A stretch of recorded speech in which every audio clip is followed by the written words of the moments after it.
اس عدل انصاف کے لیے، عدل کے لیے، قسط کے لیے قرآن کی اصطلاحات کیا ہے؟ عجیب بات ہے، جو لفظ ہمارے ہاں اردو میں سب سے زیادہ مستعمل ہے اور آسان بھی ہے، انصاف، آدھا آدھا کر دینا۔ منصف کہلاتا ہے جج، لیکن یہ لفظ قرآن نے استعمال کیا ہی نہیں، پورے قرآن میں نہیں،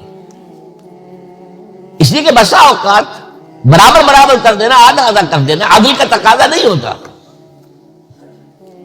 ایک بدل کہیں لے کر جانا ہے، ایک آدمی جوان ہے، توانا ہے، ایک ہے ابھی بچہ ہے، کیا آپ برابر اس کے اوپر بوجھ لا دیں گے؟ کیا عدل کا تقاضا یہ ہے؟ نہیں۔ آپ کو معلوم ہے ترازو کی ڈنڈی ہے، ایک طرف کا ایک بازو زیادہ ہے، لمبا ہے، ایک چھوٹا ہے، اب ڈنڈی سیدھی رکھنے کے لیے چھوٹے بازو کی طرف زیادہ وزن ڈالنا پڑے گا، تب کہیں جا کے ڈنڈی سیدھی رہے گی۔ لہذا قرآن کی اصطلاح جو ہے وہ انصاف نہیں ہے، عدل ہے، قسط ہے۔ ایک تیسرا لفظ جو زیادہ استعمال نہیں ہوا ہے وہ توازن ہے۔ دیکھیے اللہ تعالیٰ کے اسماء حسنہ میں سے العدل، اور میرے علم کی حد تک یہ واحد نام ہے اللہ کا جو مصدر پر ہے، ورنہ فاعل فعیل کے وزن پر ہے، فعال فعیل فاعل، علیم قدیر قہار جبار، العدل مجسم عدل۔ اب یہ اللہ کے لیے لفظ مجسم اچھا نہیں ہے، کیا کریں ہم، ہماری زبان کی جو ہے محدودیت ہے۔ سراپا عدل، سرتاپا عدل، اس کی صفت بیان ہوئی سورہ آل عمران میں، قائما بالقسط، قسط پر قائم یا قسط کو قائم کرنے والا۔ اور ایک اہم ترین آیت قرآن مجید کی سورہ حدید کی 24، ہم نے نبی کیوں بھیجے، کتابیں کیوں بھیجی، شریعت کیوں نافذ کی، میزان کیوں نازل کی؟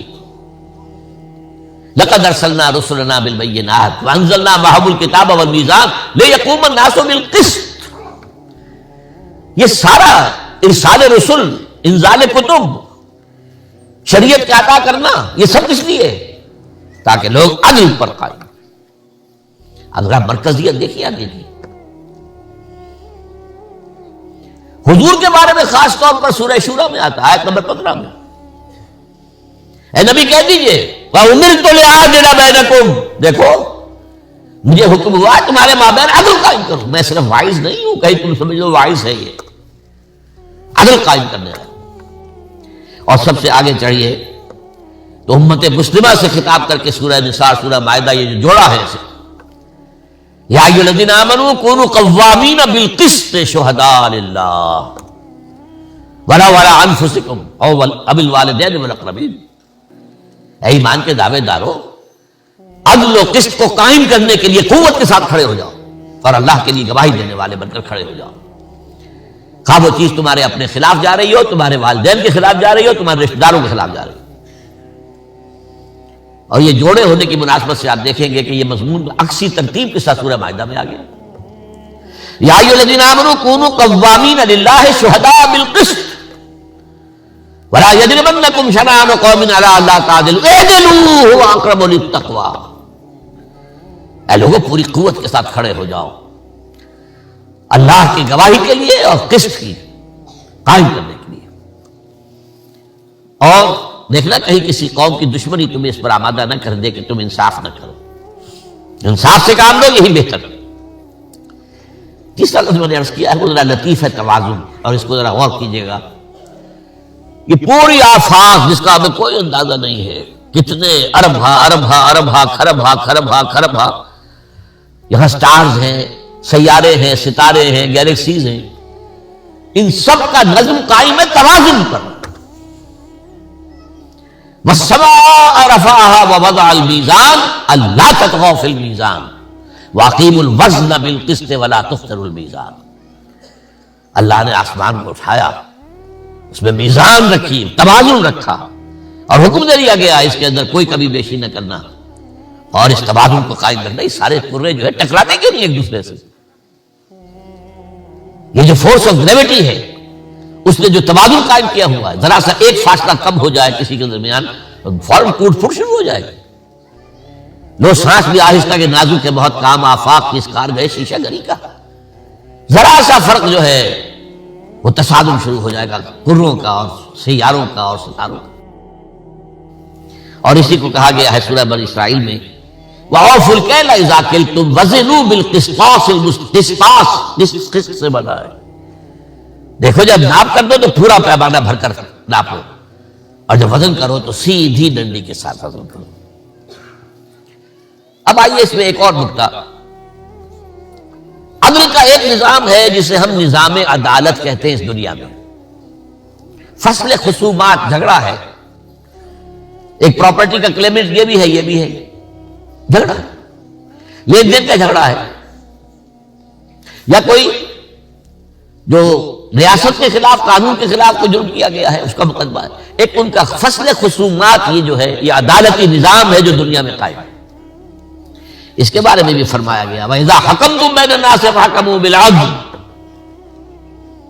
یہ عدالتی نظام آزاد ہونا چاہیے، اس پر کسی کا دباؤ نہ ہو، آزاد عدلیہ. تو ایک ہے یہ عدل، جھگڑوں میں اختلافات میں عدل کر دینا. ایک ہے نظام عدل، نظام عدل اجتماعی، سیاسی سطح پر توازن ہو، معاشی سطح پر توازن ہو اور معاشرتی سطح پر توازن ہو. اور یہ نوٹ کر لیجئے کہ اگر یہ توازن نہ ہو تو پھر شریعت کے احکام کے بھی نتائج وہ نہیں نکل سکتے جو نکلنے چاہیے. مثال دے رہا ہوں آپ کو. تقسیم دولت کا نظام غلط ہے.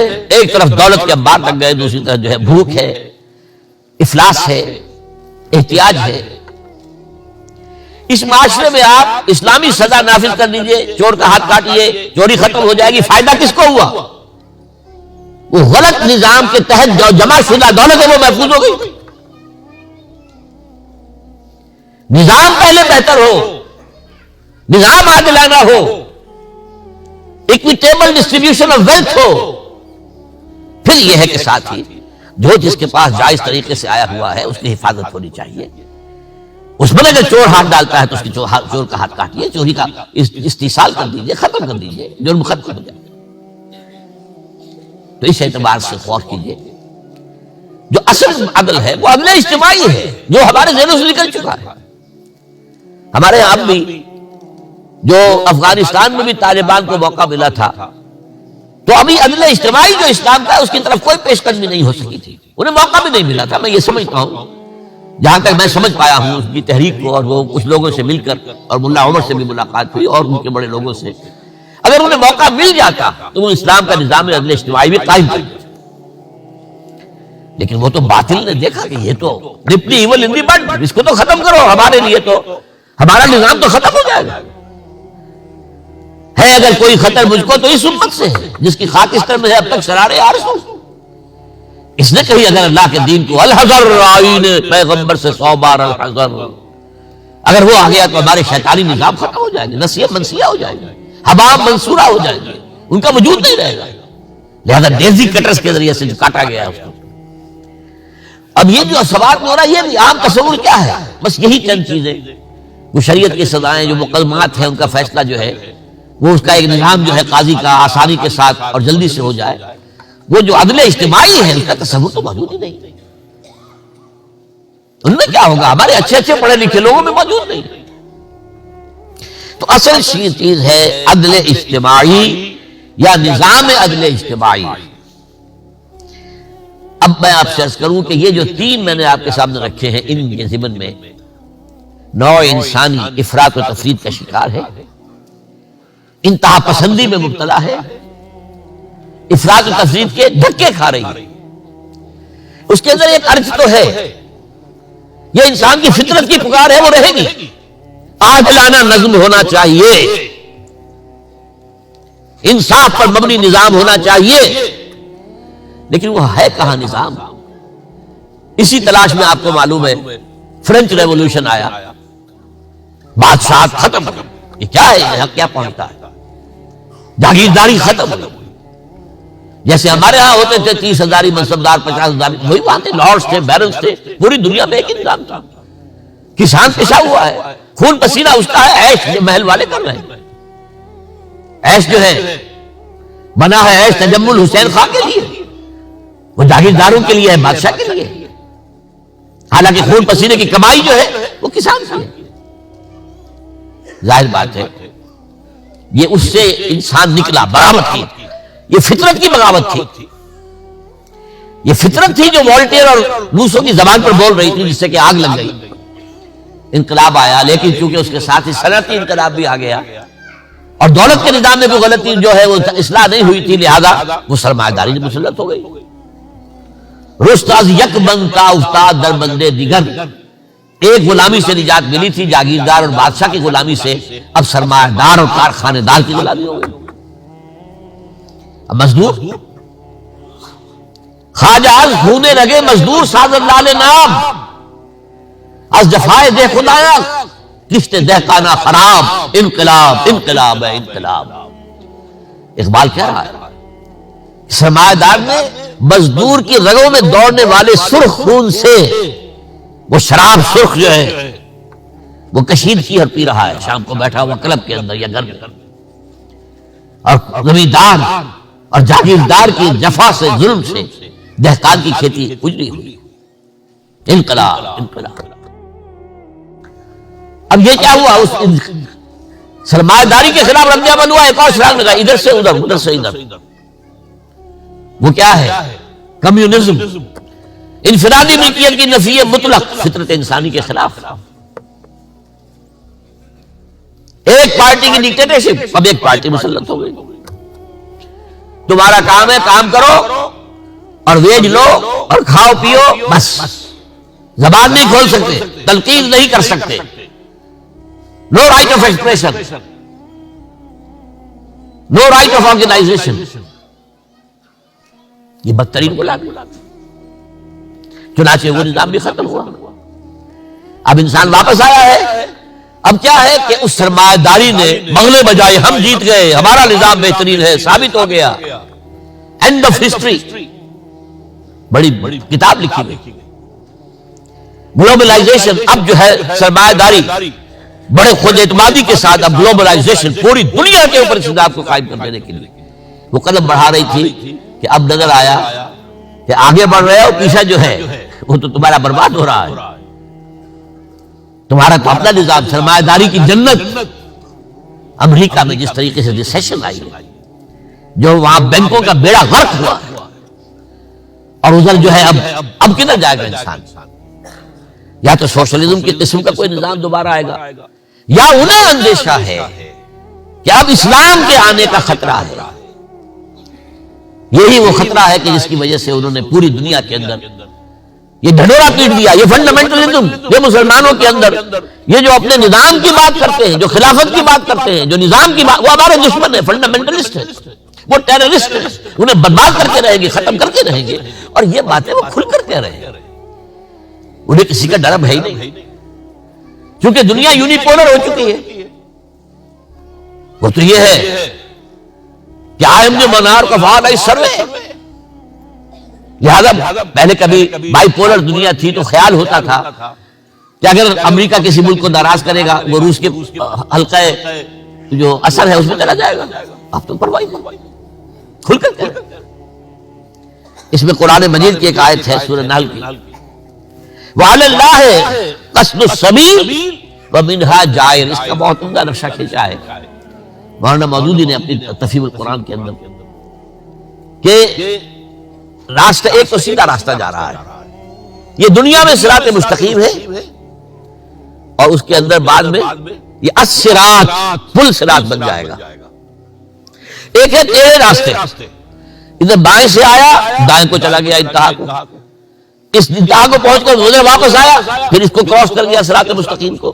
چونکہ آسمانی ہدایت سے استفادہ نہیں کرنا، لہذا کراس کرتا ہے ہر بار، وہ نقطہ عظیم سے گزرتا ہے لیکن اس کو اختیار نہیں کرتا، اور یہ سارے راستے ہوتے ہوتے جہنم میں پہنچا دیتے۔ اس پس منظر میں نوع انسانی پر نبی اکرم صلی اللہ علیہ وسلم کا عظیم ترین احسان ان جملہ اعتبارات سے عدل و قسط اور توازن و اعتدال پر مبنی مکمل نظام اجتماعی، یہ ہے اصل دین۔ یہ ہے عظیم ترین احسان، یہ ہے انسان کی سب سے بڑی ضرورت کو پورا کرنا۔ آج کے انسان کی ضرورت یہ ہے، اس لیے کہ آج یہ دنیا چھوٹی سی ہو گئی ہے، یہ گلوبل ولیج بن گیا ہے، ایک نظام ایک جگہ سے جکڑا جا سکتا ہے پوری دنیا کو۔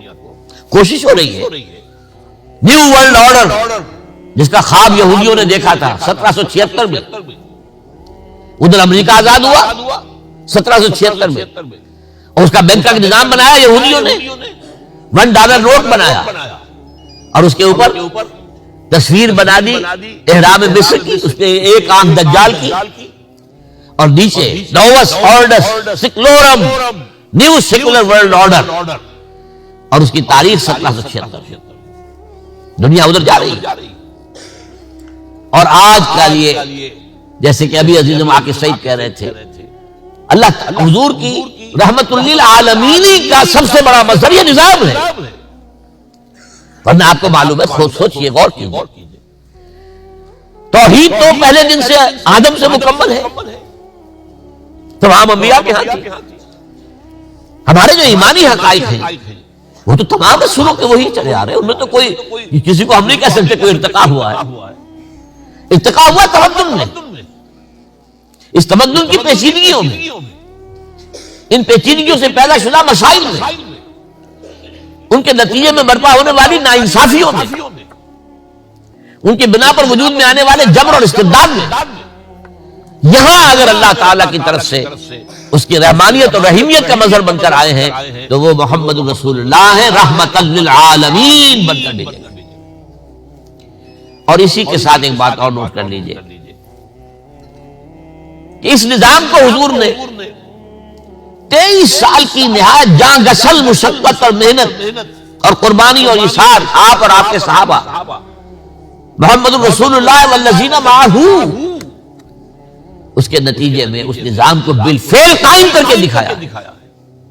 اس اعتبار سے میرے الفاظ نوٹ کیجئے، سیرت النبی سے جو اصل ہدایت ہمیں ملتی ہے وہ اس نظام کو قائم کرنے کے طریقہ کار کی ہے۔ سیرت النبی سے لینے کی اصل شے، باقی جو ہدایت ہے اللہ کی وہ تو قرآن مجید کے اندر آ گئی، پھر اس کی کچھ شرح احادیث نبی میں آ گئی، مسائل کا حل تو وہاں آ گیا۔ اصل میں سیرت النبی سے جو کچھ اخذ کرنا ہے، جو سیکھنا ہے، کیونکہ نظام عدل اجتماعی قائم کرنا آسان کام نہیں۔ شیر کے منہ میں سے نوالا نکالنا، یہ جو مراعات یافتہ طبقات ہیں ان سے لوگوں کے حقوق حاصل کرنا واپس آسان کام ہے۔ اس کے لیے تو بڑی سخت محنت اور مشقت اور ایثار اور قربانی، صبر اور مصابرت، استقامت اور مقاومت کا ثبوت دینا پڑے گا، لیکن اس کے لیے بھی یہ ساری چیزیں بھی ہو، طریقہ کار درست نہ ہو تو نتیجہ نہیں نکلے۔ اور صحیح طریقہ کار کی سورس واحد وہ سیرت محمدی ہے صلی اللہ علیہ وسلم، واحد، کیونکہ ایک لائف سپین میں یہ کام صرف حضور کے ذریعے سے ہوا ہے، 23 برس، ایک فرد واحد کی حیثیت سے آپ کھڑے ہوئے ہیں۔ پہلے دن 4 آدمی ایمان لے آئے،